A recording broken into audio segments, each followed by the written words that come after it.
Domain 4 focuses on some of the underpinning infrastructure that you'll need as a multi-professional service, a multi-professional team around information sharing and governance.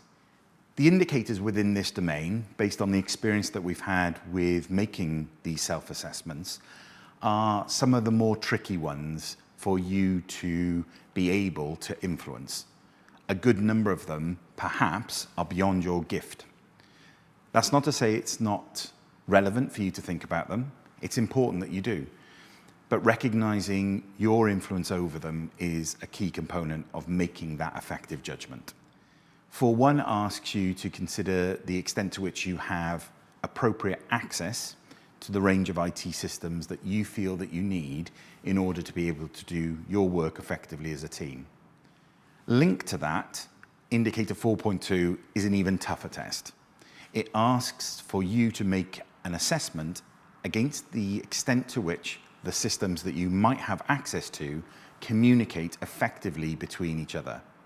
We all know that this is a huge infrastructural challenge for our health and care system. So it's entirely likely that you will be looking at the lower end of the statements rather than at the top end. If you are at the top end, congratulations, things are going well. But don't be afraid of reflecting the challenge that you find in the score that you give. Indicator 4.3 is one of the component parts of good governance. It asks you to make an assessment against the extent to which you as a team share an approach to record keeping. Do you use the same pro formas? Do you collect the information in the same way? And is that stored in a common place that you can all access? Indicator 4.4 is linked to this and asks you to reflect on the confidentiality process that you have and the way in which you consent people.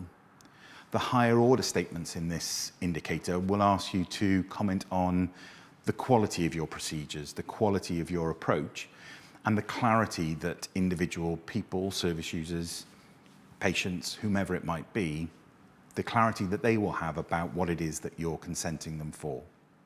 In indicator 4.5, we broaden this out a little bit more generally to talk about the clarity you have around policies and procedures and the extent to which, as a team, often being employed by different organizations, you work collaboratively to that common set of policies and procedures.